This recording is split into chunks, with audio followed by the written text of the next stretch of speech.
2025 अगर देखा जाए तो बीजेपी के लिए परसेप्शन के अंदर one of the worst year रहा है, क्योंकि 2025 और उससे पहले भी लोग निर्मला सीतारमण और पीएम मोदी को तो ट्रोल करते ही थे। बट बीजेपी गवर्नमेंट के पास कुछ ऐसे नेता थे जिनकी एक्चुअल में इमेज बहुत अच्छी थी, चाहे वो अमित शाह होले, डॉक्टर एस जयशंकर होले या फिर हमारे रोड मिनिस्टर नितिन गडकरी होले। और दूसरी तरफ कांग्रेस के लिए ये साल सोशल मीडिया के ऊपर काफी ज्यादा प्रॉफिटेबल रहा, बट रियलिटी के अंदर इलेक्शन तो ऑन ग्राउंड लड़े जाते हैं। तो मैंने सोचा भैया साल तो निकल गया और काफी सारे कांड भी निकल गए, और अभी उनके कांडों की रिस्पॉन्सिबिलिटी कौन लेगा उसका एक बेसिक सा रिपोर्ट कार्ड बनाते हैं, जिसके अंदर बीजेपी और कांग्रेस दोनों के टॉप 5 ब्लंडर्स देखेंगे। और दोनों पार्टीज के टॉप 5 ब्लंडर्स याद करवाने से पहले बता देता हूं, हो सकता है जो भी मैंने टॉप 5 पे रखा है तुम्हें ना लगे, तुम्हें लग सकता है कि भैया ये पर्टिकुलर इंसिडेंट हाईलाइट होना चाहिए था, वो वाला होना चाहिए था। तो तुम्हारे ओपिनियंस तुम लोग कमेंट सेक्शन में दे सकते हो। और मैं पहले ही बता देता हूँ कि मेरी टॉप 5 की लिस्ट के अंदर ना ही कुंभ मेला आएगा, ना ही IIT बाबा आएगा, ना ही स्टैम्पीड आएगी, ना ही मणिपुर का केस आएगा। ऑल्दो वो बहुत इंपॉर्टेंट केस था, स्टिल हम इसको नहीं कंसिडर कर पाए। E20 पेट्रोल की कंट्रोवर्सी भी नहीं आएगी, सोनम वांगचुक की जेल भी नहीं आएगी, एयर इंडिया का क्रैश नहीं आएगा, समय रैना नहीं आएगा, उन्नाव जैसे रेप केसेस भी नहीं आएंगे, और सबसे इंपॉर्टेंट अरावली पहाड़ की कंट्रोवर्सी भी नहीं आएगी। और ये सारी चीजें सुनने के बाद तुम लोग सोच सकते हो कि भैया अगर ये चीजें एक्सक्लूड करी जा रही है तो जो चीजें इंक्लूडेड होंगी वो कितनी बड़ी होंगी। और आई नो तुम में से काफी लोगों का क्वेश्चन होगा कि भैया पिछली वीडियो में आपने काफी सारे पैसे इकट्ठे किए थे, उन पैसों का क्या बना। जैसे मैंने बोला था कि मैं 10 मिलियन से ज्यादा व्यूज जनरेट करूंगा, ऑलरेडी 10 से बहुत ज्यादा हो चुके हैं। अभी कौन से पेज के ऊपर कौन सी वीडियो डली और उसने कितने व्यूज जनरेट करे उसका डेटा मैं थोड़े टाइम के अंदर पब्लिक कर दूंगा। अभी एक्चुअल में हुआ क्या कि मैंने काफी जगह पे वीडियोस डाली और उनके ऊपर अभी भी नंबर ऑफ व्यूज बढ़े जा रहे हैं। सो आई जस्ट वांट कि वो एक बार स्टेबल हो जाए, उनके ऊपर व्यूज बढ़ने रुक जाए, फिर जो भी मेरी वीडियो से इंपैक्ट हुआ होगा मैं विद स्क्रीनशॉट डिस्क्रिप्शन बॉक्स और पिन कमेंट के अंदर लगा दूंगा। बट अभी के लिए बेसिक क्लैरिटी के लिए 1,09,000 के आसपास पैसे इकट्ठे हुए थे, जिसके अंदर हम लोगों ने 1,10,000 के आसपास की एड ऑलरेडी चलवा दी है, और वो अमाउंट जीएसटी के साथ ऑलमोस्ट 1,28,000 के आसपास जा रहा है। मैं यहाँ पे इनवॉइस अटैच कर दूंगा, तुम लोग देख सकते हो, डिस्क्रिप्शन के अंदर इसकी कॉपी भी लगा दूंगा। और इस इनवॉइस की पेमेंट हमने 2 पार्ट में करी थी, एक 50,000 की पेमेंट हमने एडवांस करी थी, और उसके बाद जैसे काम हो गया था उसके बाद ये इनवॉइस की पेमेंट करी थी। तो ये जो ट्रांजेक्शन आईडी है शायद मैं उसको हाईलाइट कर दूं, मैं अपने सीए से एक बार पूछ लूंगा, पर बाकी जो भी ट्रांजेक्शन स्क्रीनशॉट्स है वो मैं स्क्रीन के ऊपर लगा रहा हूँ, डिस्क्रिप्शन के अंदर मिल जाएंगे, पिन कमेंट में मिल जाएंगे, तुम लोग जाके चेकआउट कर सकते हो। और अभी इसको हटा के हम लोग बीजेपी के ब्लंडर से शुरू करते हैं, और one of the biggest blunder जो आज की डेट में भी बहुत ज्यादा पॉपुलर है वो है रेखा गुप्ता। AQI ये कैसा आपका टेम्परेचर है? हाथ जोड़ के मेरा दिल्ली की जनता से निवेदन है, बीजेपी दिल्ली के अंदर लिटरली 27 सालों के बाद जीती है, और उसके बाद सीएम किसको बना दिया गया? रेखा गुप्ता को। और तुम्हारी आइडियोलॉजी से मुझे कोई लेना देना नहीं है, मानो या फिर ना मानो, पर केजरीवाल ऑलरेडी एक बहुत स्ट्रॉन्ग ओपोनेंट था, और उसको काउंटर करने के लिए आपको एक बहुत स्ट्रॉन्ग और सॉलिड ओपोनेंट चाहिए ही चाहिए था। बट बदले में दिल्ली को क्या मिला? एक ऐसी सीएम जो अलग अलग तरीके से टैक्स पेयर्स की मनी को बर्बाद कर रही है, और हर दूसरी चीज के ऊपर आगे सिर्फ और सिर्फ झूठ बोला जा रहा है। और एज अ नेता आप लोगों का काम है कि भैया आप लोगों को जनता को झूठ बोल के गुमराह करने एक बार को समझ भी आता है, पर ऐसे झूठ कौन बोलता है कि भैया जितने झूठ बोले सारे ही पकड़े जा रहे हैं। 2025 में छठ पूजा का टाइम आया था और बीजेपी ने अपने मैनिफेस्टो के अंदर प्रॉमिस किया था कि भैया हम लोग यमुना को साफ कर देंगे, आप लोग जाके छठ पूजा बना सकते हो। अभी जमुना जी तो इतनी जल्दी साफ होने से रही थी, तो इन्होंने क्या किया? एक नकली घाट बना दिया, जिसके अंदर लाके गंगा का पानी डाल दिया और बोल दिया कि भैया देखो जमुना साफ कर दी। एंड जो लोग उस घाट पे जा रहे हैं वो खुद से देख पा रहे हैं कि भैया ये तो नकली बना हुआ है। इतने बेसिक झूठ बोले जा रहे हैं कि भैया अनपढ़ आदमी भी पहचान ले। फिर जब लोगों ने इसके ऊपर आउटरीच किया, उन्होंने बोला कि भैया ये तो नकली जमुना जी, हम तो असली वाली जमुना जी देख रहे हैं, वो तो बहुत गंदी पड़ी है, उसके ऊपर तो सारा दिन झाग तैरती रहती है, आपने तो उसके अंदर सफाई करी नहीं है। तो इन्होंने क्या किया? झाग को दबाने के लिए ना हार्मफुल केमिकल स्प्रेड करने शुरू कर दिए। इनके कुछ लड़के सुबह सुबह जमुना जी के अंदर चले जाते हैं और सारा दिन गंदे केमिकल उसके अंदर स्प्रे करते रहते हैं, जिससे पानी एक्चुअल में साफ नहीं होता, बस झाग बननी बंद हो जाती है, जिससे हम लोगों को ऐसा लगे कि भैया थोड़ी सी तो साफ हुई है, पर एक्चुअल में पानी और ज्यादा गंदा हो गया। और ये चीज भी सोशल मीडिया के ऊपर एक्सपोज होगी। फिर दिवाली के आसपास का टाइम आया, दिल्ली के अंदर मोस्टली पटाखे बैन होते हैं। इन्होंने आगे बोला कि भैया हिंदू फेस्टिवल है, हम लोग तो थोड़े टाइम के लिए पटाखे अलाउड कर देंगे, ऐसी कुछ कंडीशंस है, आप लोग थोड़े बहुत पटाखे बजा सकते हो। और उसके बाद हुआ क्या? दिल्ली के अंदर जैसे हर साल पोल्यूशन आता था, इस साल भी पोल्यूशन आ गया, और आधे से ज्यादा नाम चला गया दिवाली के ऊपर, जिसकी वजह से दिवाली सिर्फ बेफजूल में बदनाम ही हुई थी, क्योंकि आज की डेट में भी दिल्ली के अंदर कोई बम नहीं फोड़ रहे हैं, पर धुआं तो उतना ही है। और इस पूरे नंबर को टेम्पर करने के लिए दिल्ली गवर्नमेंट ने कोई स्कीम बनाई हो, कोई प्लान बनाया हो, ऐसा कुछ भी नहीं है। दिल्ली गवर्नमेंट ने पानी के ट्रक ले जाके जहाँ पे AQI मॉनिटर होती है ना, उसके आसपास स्प्रे करना शुरू कर दिया, जिससे जो AQI मॉनिटर की जो भी सेंसर्स होते हैं ना, उसके अंदर मिट्टी कैप्चर ही ना हो, जिससे AQI मॉनिटर बोलेगा कि भैया आपकी हवा तो साफ है। और ये चीज भी सोशल मीडिया के ऊपर निकल के आ गई। उसके बाद फिर दोबारा सरकार की खिलाफत शुरू। और जब सरकार से पूछा कि भैया आप लोग पानी क्यों स्प्रे कर रहे थे, तो रेखा गुप्ता मैडम बोलते हैं कि भैया AQI एक टेम्परेचर है कि जहां जहां आपके मॉनिटर लगे हुए हैं वहां पर ही जाकर के सारा छिड़काव हो जाता है। और AQI एक ऐसा आपका टेम्परेचर है, watering is the only solution. Air pollution एक टेम्परेचर है जिसको पानी मार के ठंडा कर रहे हैं। फिर लोगों ने क्वेश्चन पूछा कि भैया एयर पोल्यूशन एक्चुअल में होता क्या, आपको तो यही नहीं पता, आप सही कैसे कर दोगे जब आपको प्रॉब्लम ही नहीं पता। तो केजरीवाल अगर सही नहीं करता था, रोता रहता था कि भैया सामने वाला करने नहीं दे रहा, LG नहीं करने दे रहा, कम से कम उसको पता तो था कि प्रॉब्लम क्या है। आपको तो अभी तक प्रॉब्लम ही नहीं पता, आपको तो हमको पिछले चैप्टर से शुरू करवाना पड़ेगा। फिर जब इतना ज्यादा प्रेशर आ रहा था तो टैक्स पेयर्स के मनी को बर्बाद किया गया। सारा दिन दिल्ली के अंदर पानी स्प्रे कर रहे हैं जिससे कोई खास फर्क पड़ता नहीं है। क्लाउड सीडिंग करवाने की कोशिश करी, वो भी फेल हो गई क्योंकि बादलों के अंदर नमी नहीं थी और उसके अंदर करोड़ रुपए स्पेंड हो गए वो अलग से। और इन सबके अलावा ना दिल्ली गवर्नमेंट के काफी सारे डिसीजंस वायरल होने लगे, काफी सारे स्लोगन्स वायरल होने लगे। जैसे वही पीछे एक न्यूज वायरल हो रही है कि दिल्ली के जो सरकारी हॉस्पिटल के टीचर है ना, उनको बोला कि भैया पढ़ा आप बाद में लेना, एक काम करो जाके सड़कों के ऊपर नंबर ऑफ डॉग्स गिनो कितने हैं। तो मैथ के टीचर अभी सड़कों के ऊपर कुत्ते गिन रहे हैं। हमारा एजुकेशन सिस्टम पहले पिछड़ा हुआ है, उसके बाद आप टीचर्स को ट्रेन नहीं कर रहे हो, कुत्ते गिनवा रहे हो सड़क के ऊपर ले जाके। आप जाके बयान देके आते हो कि भैया हमारा मंत्री हर रोज कूड़े के पहाड़ के पास जाता है और उसको बोलते कि भैया तेरे को जाना पड़ेगा। अब हर 15 दिन में हमारा मंत्री जाके कूड़े के पहाड़ पे जाता है और उसको बोलता है खड़ा होके तेरे को जाना पड़ेगा भाई। हर बार हर 15 दिन में जाके करे जाना पड़ेगा भाई। और कुछ ऐसी फोटोज वीडियोस वायरल हो जाती है जिसके अंदर रेखा गुप्ता के हस्बैंड उनके बगल के अंदर बैठे हैं और वो फोटो घर की नहीं है, इनके ऑफिस की एक मीटिंग की है जिसके अंदर टेक्निकली इनके हस्बैंड अलाउड भी नहीं होने चाहिए थे। तो लोगों को एक बहुत अजीब सा क्वेश्चन आने लग गया कि भैया 27 साल बाद हमने बीजेपी जिताई, उसके बाद काम कैसा कर रहे हैं ये तो बाद में पता चलेगा ना। हमको पता है रातों रात एयर पोल्यूशन सही नहीं होता, पर जो भी सरकार आई है ये हमको चीट कर रही है, हर चीज के अंदर झूठ बोल रही है। और जो कैंडिडेट है ना वो ओवरऑल पर्सनैलिटी के अंदर ना स्ट्रॉन्ग ओपोनेंट नहीं दिख रहा है अभी तक, जिससे बीजेपी दिल्ली के अंदर जीत तो जरूर गई है पर जीतने के बाद भी और ज्यादा कमजोर होती जा रही है। हम इससे पहले वीडियो को आगे लेके जाए ना, तुम लोग एक बार सब्सक्राइब कर दो। हमारा चैनल एक्चुअल में अभी छोटा बहुत और मैं चाहता हूँ जो न्यूट्रल कंटेंट है ना, लोगों का पॉइंट ऑफ व्यू बनाने वाला है, ज्यादा लोगों तक पहुंचे। एंड उसके लिए तुम लोगों को सब्सक्राइब करना पड़ेगा जिससे एल्गोरिथम को लगे कि अच्छा ये एक वैल्यूएबल कंटेंट है, इसको ज्यादा पुश किया जा सकता है। नहीं तो वही 2-3 लाख के अंदर हम लोग फंस के रह जाएंगे, कोई सेंस बना नहीं पाएंगे। और सब्सक्राइबर हमारे हर वीडियो से 2-3 हजार बढ़ते हैं और जितने भी लोग हमारी वीडियो देखते हैं उसमें 70 से 80% लोगों ने सब्सक्राइब भी नहीं कर रखा। तो सब्सक्राइब करो जिससे मुझे भी ये वीडियोस बनाने में थोड़ी सी मोटिवेशन मिले, क्योंकि पॉलिटिकल कंटेंट के ऊपर चिल्लर मिलते हैं एडसेंस। बट जो सेकंड ब्लंडर है ना वो नेशनल नहीं है, वो इंटरनेशनल है और वो है हमारा यूएसए के साथ टैरिफ वॉर। सबसे पहले जिनको नहीं पता कि भैया यूएस इंडिया के बीच का क्या टैरिफ चल रहा था, बेसिक साथ 2 लाइनों के अंदर समझा देता हूँ। एक देश तू चला रहा है, एक देश मैं चला रहा हूँ। मैं कपड़े ज्यादा बनाता हूँ, तू राशन ज्यादा उगाता है, पर जब भी तू मेरे देश के अंदर आगे राशन बेचता है ना, तो जितने का भी वो राशन होता है मैं उसका 50% का हिस्सा लेता हूँ और इस चीज को मैं एज अ टैक्स मानता हूँ और उसको टैरिफ बोला जाता है। बहुत सिंपल गेम है। अभी अलग अलग देश अलग अलग देशों के ऊपर अलग अलग रीजंस की वजह से टैरिफ लगाते रहते हैं। अभी 2025 के अंदर डोनाल्ड ट्रंप चुन के आए और डोनाल्ड ट्रंप को चुनने के लिए मोदी जी ने कैंपेन किया था। इंडिया के अंदर ट्रंप जी की पूजा हुई है, हमारे मोदी जी यूएस के अंदर जाके कैंपेन करके आए हैं। अब की बार ट्रंप सरकार।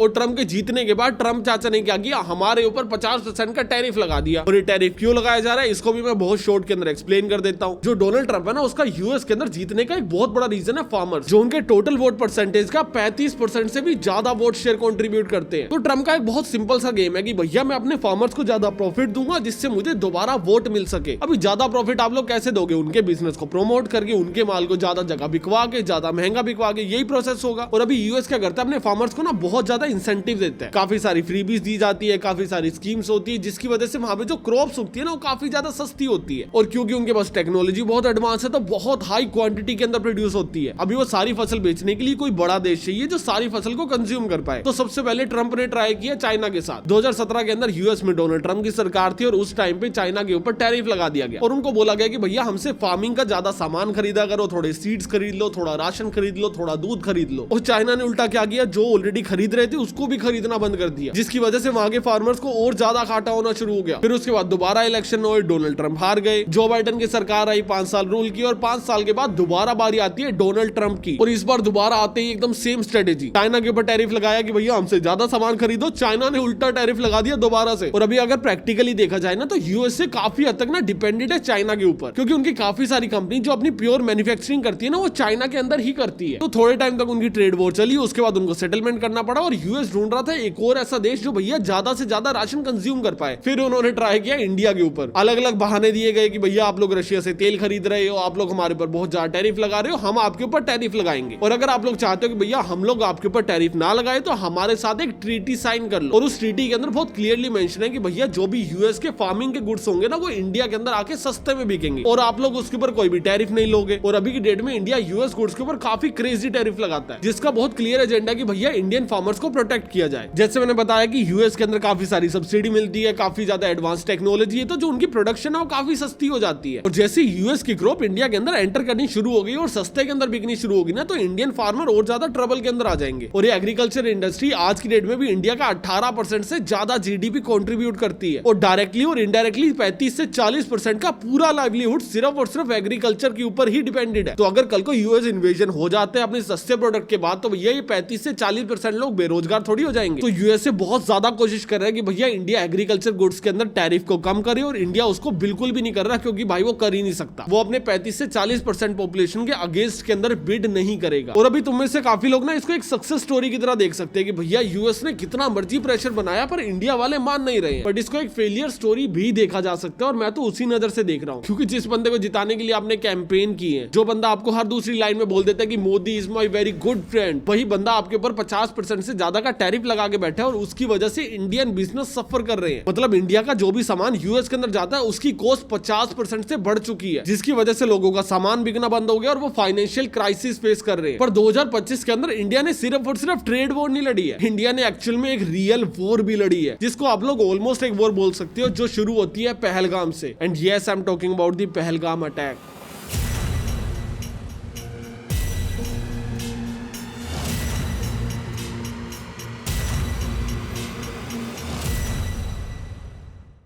2025 के अंदर पहलगाम के अंदर एक टेरर अटैक होता है, जिसके अंदर 26 लोगों को उनका धर्म पूछ के मार दिया जाता है। और इंडिया के अंदर टेररिस्ट कैसे घुसे, उनके पास बंदूकें कैसे आई, ये एक बहुत बड़ा फेलियर था अमित शाह का, क्योंकि वो हमारे होम मिनिस्टर है। But after all this India ने रिटेलिएट किया और इंडस वाटर ट्रीटी को कैंसिल कर दिया। जिन लोगों को नहीं पता कि ये ट्रीटी क्या थी, इंडिया से कुछ पानी पाकिस्तान के अंदर जाता था और हम लोग जान के छोड़ते थे, और वो पानी को छोड़ना एक ट्रीटी का पार्ट था, और हम लोग उस पानी को ना ही यूज कर सकते थे ना ही स्टोर कर सकते थे। और इस ट्रीटी को सस्पेंड करने के बाद हम लोग उस पानी को यूज भी कर सकते हैं, स्टोर भी कर सकते हैं। और इसके अलावा एक ऑपरेशन शुरू किया गया, ऑपरेशन सिंदूर,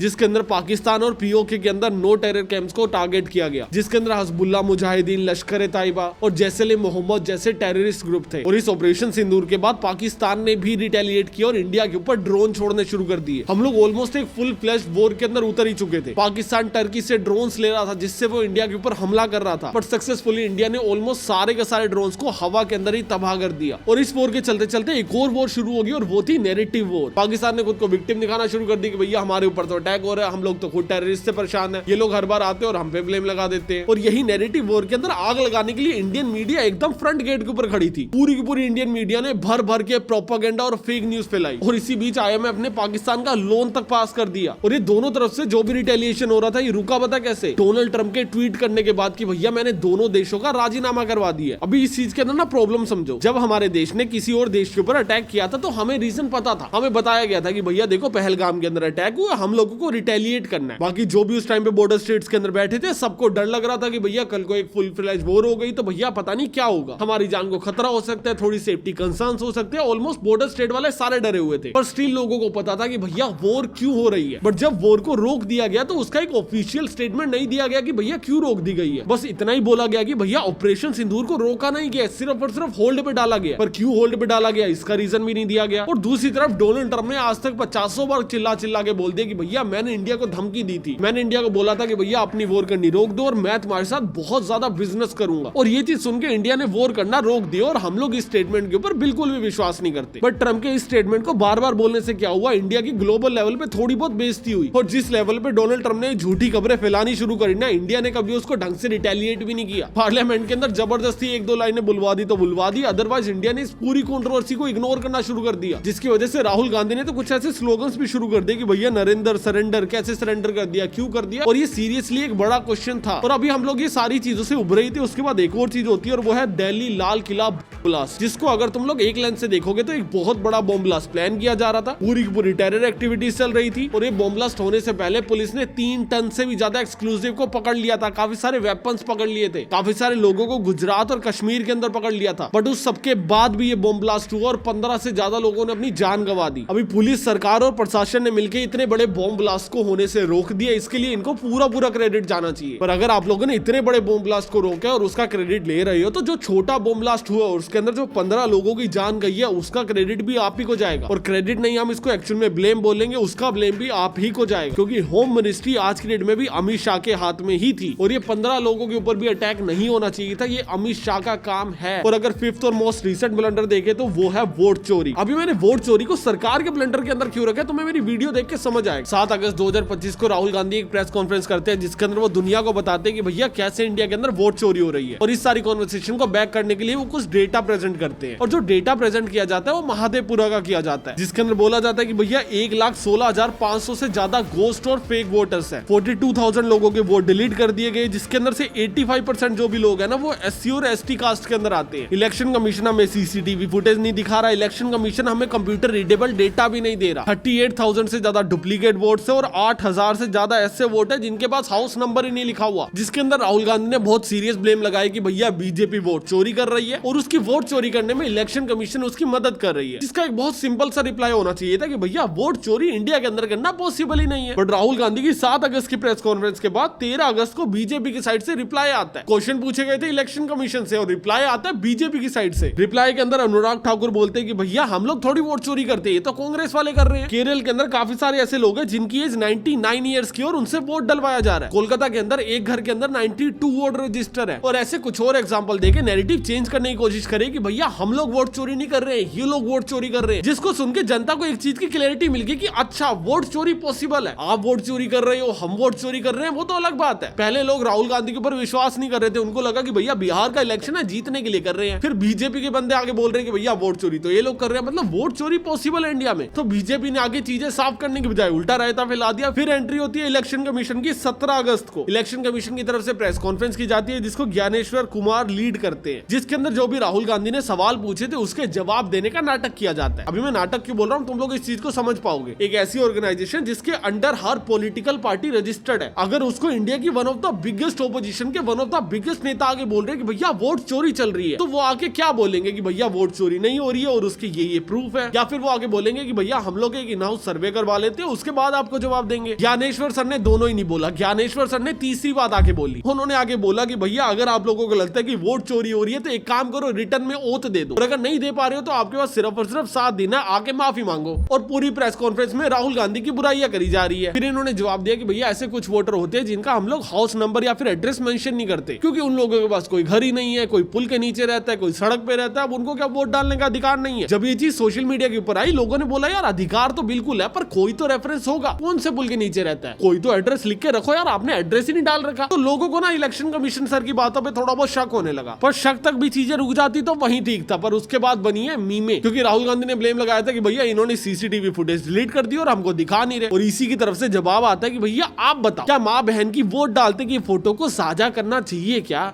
अपनी माताओं, बहुओं, बेटियों सहित किसी भी मतदाता की CCTV वीडियो चुनाव आयोग को साझा करनी चाहिए क्या? एंड उसके बाद तो इस पूरी चीज का मीम ही बन गया कि भैया नंगी वीडियो थोड़ी है, दिखा दो, वोट ही तो डाल रहे हैं। ये माँ बहन की वीडियो फोटो मेंशन करके आप लोग वुमेन कार्ड क्यों खेल रहे हो? जिसके बाद राहुल गांधी 18 सितंबर को एक और प्रेस कॉन्फ्रेंस करते हैं और उसके अंदर ये हरियाणा का डेटा रिवील करते हैं, जिसके अंदर बोला जाता है कि भैया 25 लाख से भी ज्यादा फेक वोटर्स है, जिसके अंदर 5,21,619 वोटर्स जो है वो डुप्लीकेट है। 93,000 के आसपास कुछ वोटर्स है उनके इनवैलिड एड्रेस है, और काफी सारे बल्क वोट है जिसका नंबर 19,26,351 है। अब ये सारे एलिगेशन कितने सही है कितने गलत है वो सारी की सारी बात की बातें, बट जिस तरीके से इलेक्शन कमीशन ने इसको टैकल किया, जिस तरीके से बीजेपी ने इसको टैकल किया, इनकी इमेज को बहुत ज्यादा डैमेज हुआ है। जो लोग पहले राहुल गांधी के ऊपर विश्वास भी नहीं करते थे ना कि भैया ये बंदा तो ऐसे ही बोल के चला जाता है, उन लोगों को भी लगा कि भैया इस बार तो ये फंस गए, और हर किसी ने मीम बनानी शुरू कर दी कि भैया वोट किसी को डालो जाता इनके पास ही है, जिससे एज अ पॉलिटिकल पार्टी ना लोगों को आपके ऊपर ट्रस्ट बहुत कम हो गया। और ऑनेस्टली बताऊं तो भैया मैं ये वीडियो यहीं तक रखने वाला था, क्योंकि जो लोग पावर के अंदर आप उन्हीं से सवाल कर सकते हो, पर अगर मैं वन साइडेड वीडियो बना दूंगा तो लोग आके मेरे सिर पे चढ़ जाएंगे कि भैया मोदी के खिलाफ बोला, राहुल गांधी का सगा है। तो मैं एक काम करता हूँ, शॉर्ट के अंदर कांग्रेस पार्टी की भी कुछ चीजों को कंक्लूड कर देता हूँ, जिससे वो बायस्ड वाला जो फालतू ब्लेम होता है वो भी हट जाए। और कांग्रेस के अगर one of the biggest blunder से शुरू करे तो वो है इनकी वोट चोरी। भाई कुछ भी बोल लो, वोट चोरी का खुलासा किया गया, बहुत बढ़िया प्रेजेंटेशन दी गई, पर भैया उसके अंदर काफी डेटा को लोगों ने गलत प्रूव कर दिया। काफी सारे इंडिपेंडेंट न्यूज रिपोर्टर्स ने काफी सारी ऐसी वीडियोस बनाई जिसके अंदर कुछ क्लेम्स को गलत प्रूव कर दिया गया। इससे एक्चुअल में होता क्या है ना कि भैया अगर राहुल गांधी कोई भी प्रेस कॉन्फ्रेंस देने आ रहे हैं और कल को कोई भी इंडिपेंडेंट न्यूज चैनल उनकी बातों को गलत प्रूव कर देना, तो आदमी की क्रेडिबिलिटी खत्म होती है। और कांग्रेस के नेताओं की आज की डेट में कोई बहुत क्रेजी क्रेडिबिलिटी है भी नहीं। तो जिस लेवल पे आज की डेट में पार्टी एग्जिस्ट करती है, इस टाइम पे इनको अपनी क्रेडिबिलिटी को बिल्ड करने के ऊपर ध्यान देना चाहिए, ना कि क्लेम्स को ग्लोरीफाइड दिखाने के लिए फेक नंबर्स या फेक चीजें यूज करनी चाहिए। मैं ये नहीं कह रहा कि भैया वोट चोरी एकदम गलत थी, मैं ये बोल रहा हूँ कि भैया हाँ कुछ ब्लेम्स जो है वो थोड़े बहुत बढ़ा चढ़ा के कर दिए गए होंगे, जिसको जब लोगों ने एक्सपोज करना शुरू किया तो लोगों ने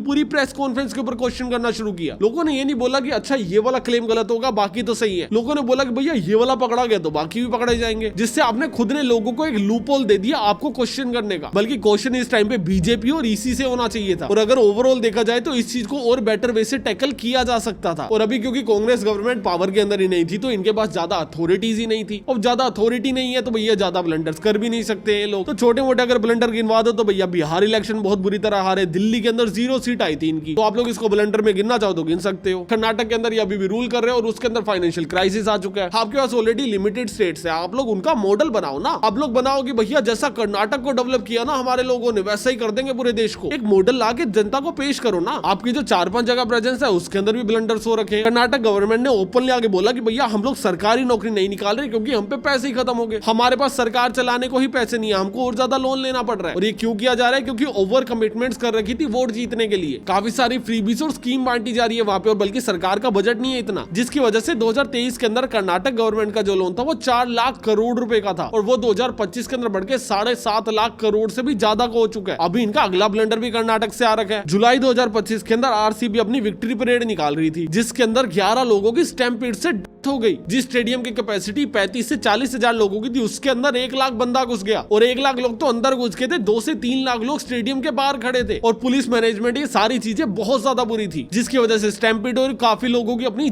पड़ी। और इस चीज के अंदर अकाउंटेबल अगर किसी को ठहराया जाएगा तो वहां की मैनेजमेंट और गवर्नमेंट को ठहराया जाएगा, और वहां पे कांग्रेस गवर्नमेंट रूल कर रही है। और 5वां, मुझे राहुल गांधी से एक पर्सनल प्रॉब्लम है कि भैया ये एंटी बीजेपी कॉन्वर्सेशन करते करते ना एंटी इंडिया चले जाते हैं। अभी पीछे इंडिया और यूएस की ट्रेड वॉर चल रही थी, तो ट्रम्प को गुस्सा आया और ट्रम्प ने ना एक बार बोल दिया कि इंडिया तो डेड इकोनॉमी है, मैं तो इनसे बात भी नहीं करता, ऐसी कोई स्टेटमेंट दे दी। अभी देखो देश तो उतना ही आपका जितना मेरा है, आओ आके प्रोटेक्ट करो, आओ आके डिफेंड करो कि भैया नहीं इंडिया डेड इकोनॉमी थोड़ी है। और एक्चुअल में बताओ तो इंडिया भी डेड इकोनॉमी नहीं है, कोई बहुत ज्यादा फाइनेंशियल क्राइसिस नहीं चल रही है, और ना ही जीडीपी ग्रोथ हमारी कम है, जीडीपी ग्रोथ भी हमारी अच्छी ही चल रही है। हाँ हमारे रुपए की वैल्यू टूट रही है, वो एक डिफरेंट फैक्टर है, पर हमारी जीडीपी ग्रोथ अच्छी है। और ये सारी चीजें जानते हुए राहुल गांधी ने बोला कि भैया मुझे तो सही लगा ट्रम्प चाचा ने बोल दिया ये, एटलीस्ट उन्होंने सच तो बोला कि भैया Indian economy is a dead economy, Indian economy is not a dead economy. अगर इतनी ही डेड इकोनॉमी है तो भैया टैरिफ लगा के पैसे क्यों वसूल कर रहे हो? इतनी ही डेड इकोनॉमी है तो भैया अपने एग्रीकल्चर प्रोडक्ट्स को इंडिया के अंदर बेचना ही क्यों चाहते हो? डेड इकोनॉमी तो खरीद ही नहीं पाएगी आपका सामान। और ऐसी कॉन्वर्सेशन नॉर्मली पॉलिटिक्स के अंदर होती रहती है। बस मेरी छोटी सी शिकायत है कि भैया कल को एंटी बीजेपी बातें करते करते ना एंटी इंडिया मत चले जाओ। जहां पे इंडिया का स्टैंड लेना उसको ले लिया करो, जहां पे बीजेपी को क्रिटिसाइज करना है उसको भी कर दिया करो। ये बोल देते कि हाँ भाई बेटर हो सकती थी, मैं होता तो और ज्यादा बेटर कर देता, मैं होता तो रुपए को ना टूटने देता। कोई हमारी बुराई कर रहा है, हम लोग अग्री करके बोलते हैं हाँ भैया हम तो बुरे ही बहुत है। बाकी अगर मैंने कुछ मिस किया तो मुझे कमेंट सेक्शन में बताओ कि मुझे क्या चीज एक्चुअल में टॉप 5 लिस्ट के अंदर कवर करनी चाहिए थी। और जाते जाते जब मैं इस वीडियो को बनाने के लिए 2025 को एनालाइज कर रहा था, मैंने कुछ बहुत बड़ी प्रॉब्लम्स इंडिया के अंदर नोटिस करी है। और आई थिंक इंडिया की 2025 की सबसे बड़ी प्रॉब्लम्स के अंदर आता है पोल्यूशन, सिविक सेंस, अधमरे media channels, corruption, police and judiciary system. और एक और बहुत बड़ी प्रॉब्लम जो अभी पनप रही है और 2026 के अंदर बहुत ज्यादा फैल सकती है, और वो है लैंग्वेज डिबेट्स। मुंबई से शुरू हुए थे, कर्नाटक में गए, तमिलनाडु में गए, केरल में गए, अब पंजाब तक आ गए हैं। देश में कोई भी आदमी किसी भी गरीब आदमी को देख के पीट देता है और उसको फोर्स करता है कि भैया इसी देश की भाषा बोल। और ये सारी चीजें करते हुए वो लोग एक चीज भूल जाते हैं कि भैया इस देश के अंदर एक भाषा नहीं चलती है। तो ऐसे वायरस लोगों से दूर रहो, फालतू चीजों के अंदर अपना टाइम वेस्ट मत करो। जब भी सरकार चुनो उनसे सवाल करो, अकाउंटेबिलिटी ढूंढो, एस्केप मत ढूंढो उनके लिए। उनको तुम्हारे वोट छीनने के लिए एक और मुद्दा मत दो। लैंग्वेज इतना मैटर नहीं करती है, वो एक पार्ट है कॉन्वर्सेशन का। अब तो टेक्नोलॉजी इतनी एडवांस हो गई, तुम तमिल में बात करो, मैं हिंदी में करूंगा, एक दूसरे को सुन पाएंगे हम। बस हम लोग उस टेक्नोलॉजी को इजीली अफोर्ड कर पाए, हमारे पास उतने पैसे हो, हमारे पास रोजगार हो, इसके ऊपर फोकस करो। बाकी मैं ज्यादा नहीं बोलना चाहूंगा क्योंकि मैंने बिहार इलेक्शन में देख लिया, तुम लोग समझदार तो हो ही।